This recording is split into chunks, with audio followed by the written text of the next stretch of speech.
Desculpe-me, socialista. As 50 mentiras mais contadas pela esquerda. Baseado na obra de Lawrence Reed, um dos maiores defensores da liberdade individual e do livre mercado. Vou falar hoje sobre a segunda mentira.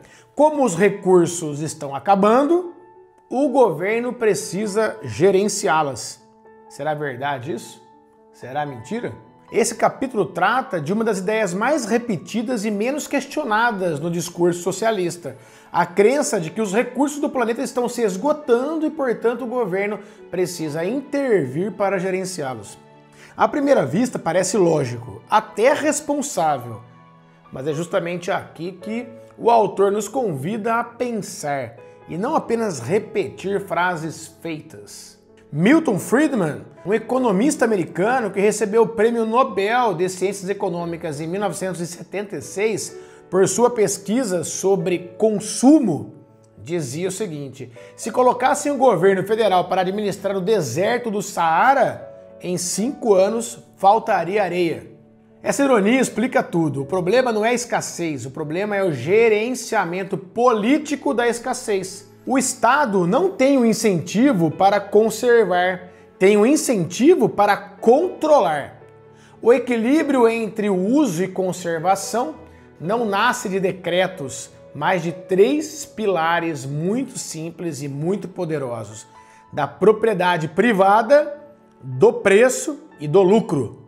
Esses 3 elementos formam o que ele chama de mecanismo mercadológico completo, o sistema natural de sinais e recompensas que faz o ser humano conservar por interesse próprio. Vamos entender? Propriedade privada significa que alguém é responsável por aquilo. E onde há dono, há cuidado. Quando algo é de todos, vira terra de ninguém. E o resultado é o que os economistas chamam de tragédia dos bens comuns.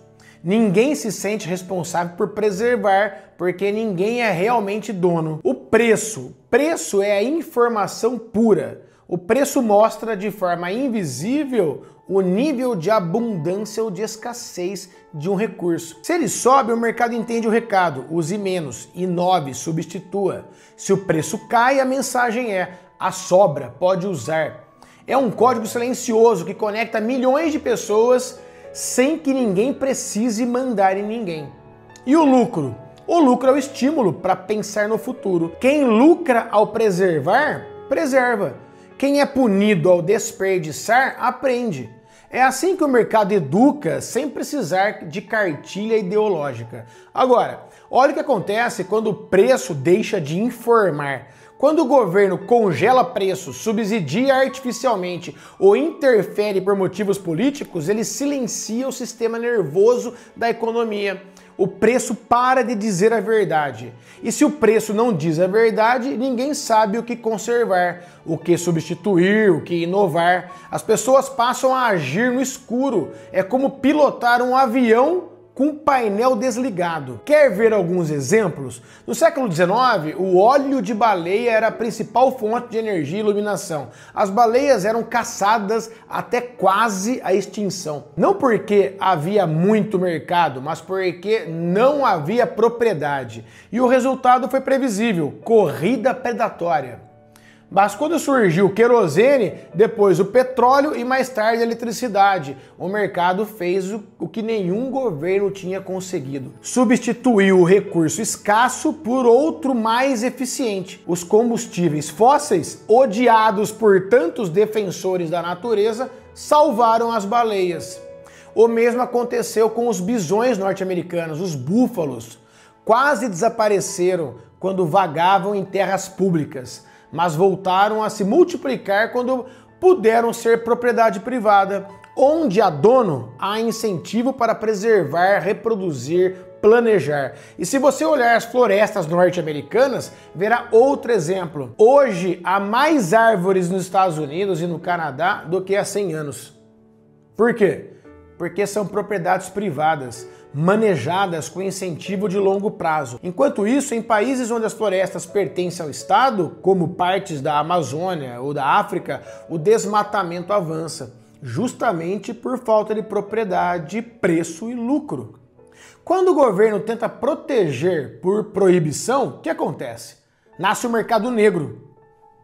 A proibição aumenta o preço do recurso ilegal e atrai ainda mais gente para explorar. É o caos dos rinocerontes africanos, caçados mesmo sob leis severas, porque o incentivo financeiro continua vivo e o Estado não consegue substituí-lo por nenhum outro mecanismo. Então a questão não é se o mercado destrói a natureza.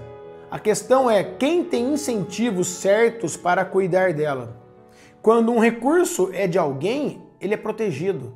Quando é do governo, é desperdiçado. E quando é de todos, é destruído por todos, porque não é de ninguém. Em síntese, os recursos não se acabam por causa do mercado. Eles se acabam quando ninguém é responsável, quando o preço não informa e quando o lucro não recompensa o cuidado. O livre mercado não é inimigo da natureza, como muitos falam. É o único sistema que transforma preservação em interesse, e interesse em prosperidade. Então pare de repetir o clichê de que o governo precisa cuidar dos recursos. O governo não cuida nem do que é dele, imagine do que é de todos. A liberdade é o poder de escolher o próprio caminho. E o meu trabalho é justamente abrir caminhos. Eu sou o Rodrigo Maricato, advogado e fundador da DNA Cidadania, um escritório especializado em transformar brasileiros em europeus por direito de sangue.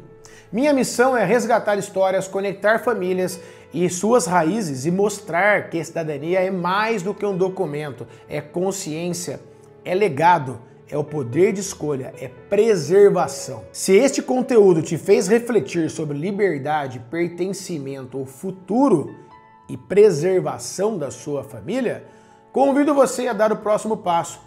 Descubra se a sua história também carrega o direito de viver como cidadão europeu. O direito é para todos, mas a liberdade de lutar, esse é de cada um.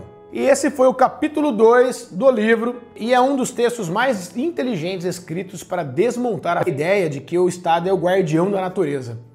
Na verdade, o Estado é o maior predador dos recursos do planeta, porque nunca paga o preço do que destrói. E esse foi o segundo capítulo.